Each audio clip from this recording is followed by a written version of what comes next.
Bonjour, mesdames et messieurs, frères et sœurs. Aujourd'hui, j'ai décidé de faire cette vidéo pour nous tous sur un sujet que je pense que c'est très important et que nous devrions tous nous efforcer de développer ces points ou ces aspects en nous. Il s'agit de l'esprit critique. Parce que il est évident que beaucoup de personnes, parmi ceux qui sont ou qui vont à l'école, qui savent lire et écrire, nous nous prenons souvent à des positions et nous nous exprimons sur des sujets avec des enjeux ou des impacts à des degrés différents.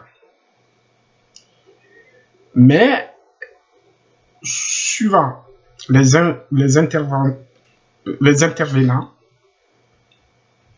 suivant les capacités de ces personnes, il se passe à la suite de ces interventions des choses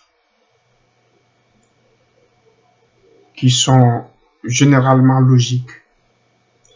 Parce que souvent, il y a l'événement, il y a le risque et les impacts du risque.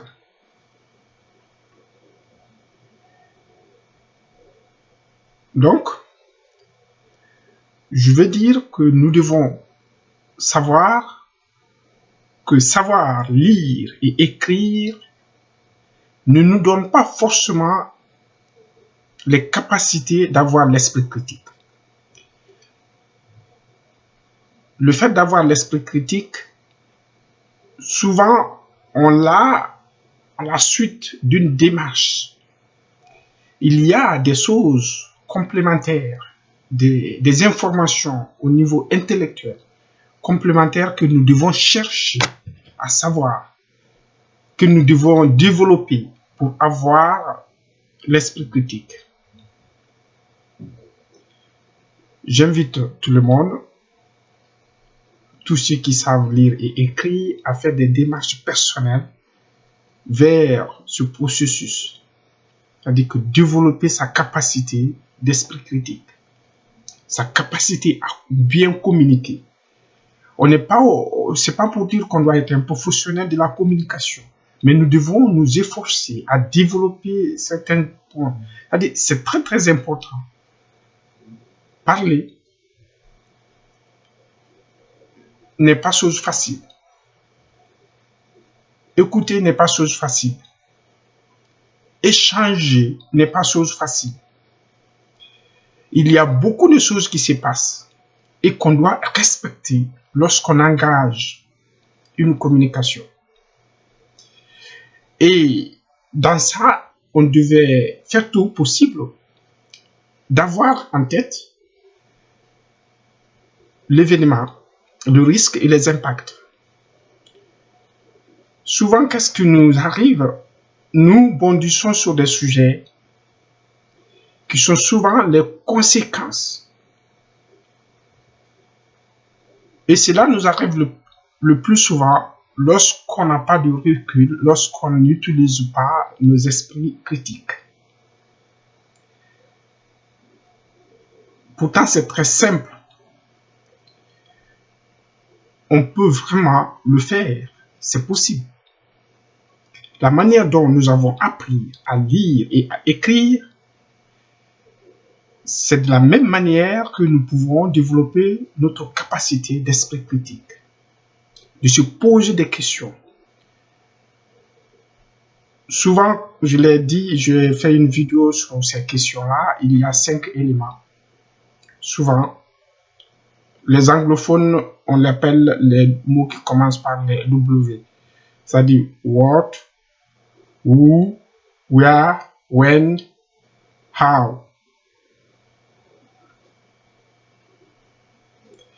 il est très très important de maîtriser et de savoir utiliser ces éléments-là. Je prends des exemples. Le premier cas, ça concerne la Guinée, mon pays.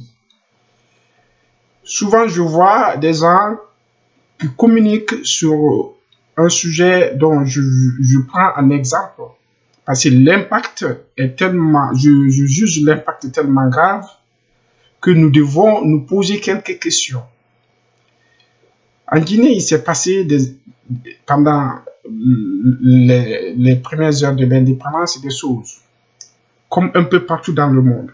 Nous avons vu, il y a beaucoup de personnes en ce moment qui font, ou depuis un bon moment, qui font circuler des images de pendaison, des trucs. Et cela a touché beaucoup d'ethnies.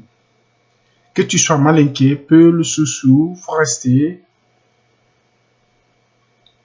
Et pour des raisons qui sont propres à ces histoires. À un moment donné de notre histoire. Mais nous devons nous poser des questions. Le fait de renouveler ça, quel est l'objectif? Qu'est-ce que cela donnera? Le fait de toujours remettre ces problèmes sur la table. Quel est l'objectif? Quel est votre objectif? Qu'est-ce que vous voulez faire passer comme message? Qu'est-ce que vous voulez obtenir? Parce qu'il ne faut pas faire quelque chose pour le faire, mais il faut faire quelque chose pour obtenir un résultat en vue que ce résultat améliore les conditions de vie des gens. Si c'est pour alimenter la haine, ça ne sert à rien. Parce que les acteurs sont dans l'histoire. C'est comme cela s'est passé dans toutes les nations. Si je prends par exemple la France, il s'est passé des choses horribles. Il y avait la guillotine en France. Il y a beaucoup de livres que Victor Hugo a écrits sur ces choses. Je lis des histoires d'Albert Camus sur ces histoires. Il s'est passé des choses très horribles. Et là, c'était encore plus triste parce que couper la tête de quelqu'un, c'était encore autre chose. Mais aujourd'hui, les gens, on utilise dans le domaine de l'esprit critique pour changer. Heureusement, pour le cas de la Guinée, nous avons eu la chance, il y a plus de peine de mort parce que la peine de mort a été abolie. C'est comme un peu dans beaucoup de pays du monde. C'est une bonne chose d'ailleurs parce que le jugement humain est toujours erroné. C'est un exemple. Et l'autre exemple, c'est par exemple les femmes noires en Occident qui sortent de leur foyer. Les conséquences, les impacts sont tellement graves et sont tellement nombreux. Quel est l'objectif de le faire? Et quand tu fais, qu'est-ce que tu veux obtenir? Parce que nous savons tous, la plupart des cas, c'est pour le matériel, c'est pour les allocations. Et si tu as ces allocations, est-ce qu'il y en a parmi les gens qui sont partis déjà avant toi qui ont pu changer leur vie avec ces allocations? Et quelles ont été les conséquences que ces gens ont causées par rapport à l'argent qu'ils ont eu, les dégâts qui ont été faits? Surtout, il faut le savoir que ça n'a pas beaucoup d'effets positifs. Parce que les enfants sont complètement plongés dans l'impasse. Tout le monde parle. On dit les blacks sont marginalisés, ça ne va pas à l'école, ils n'ont pas de bons emplois, ou c'est comme ça. Mais ça, c'est une conséquence. L'origine du problème, quand l'éducation n'est pas là, quand les choses qu'il faut ne sont pas là, et il ne faut pas s'étonner. C'est ça, il faut se poser des bonnes questions. Il ne faut pas prendre les conséquences pour traiter, alors que l'origine est là et est en train de fonctionner comme une usine qui produit des briques ou des sacs de riz ou des sacs de ciment.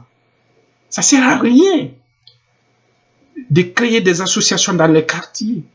Ça ne sert à rien de mobiliser des ressources autour des assistants sociaux ou des trucs ou des centres psychiatriques. Ça ne sert à rien.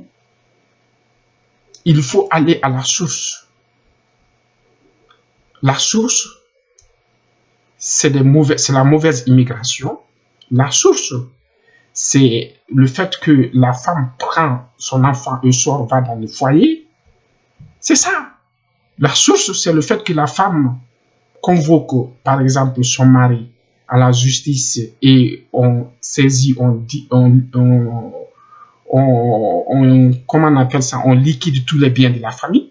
C'est ça. Parce qu'on fragilise. Qui est fragilisé? C'est vous, c'est le noir. C'est celui qui t'a voulu tous les biens du monde. C'est l'enfant qui t'a mis au monde. Voilà des démarches que nous pouvons faire pour développer l'esprit critique. Il faut savoir que ça ne se donne pas. Il y a eu beaucoup de travail. Il y a Marshall Rosenberg qui a travaillé sur la communication non violente. Ça nous donne beaucoup d'astuces pour nous poser des questions. Il y a l'Université libre de Bruxelles qui a fait une série d'interventions sur l'esprit critique. Nous pouvons essayer. Allez-y sur Internet. Il vous suffit d'écrire. Aujourd'hui, on a la chance avec Internet. Il vous suffit d'écrire esprit critique, développer son esprit critique. Vous allez voir. C'est très important. Je vous remercie et à très bientôt.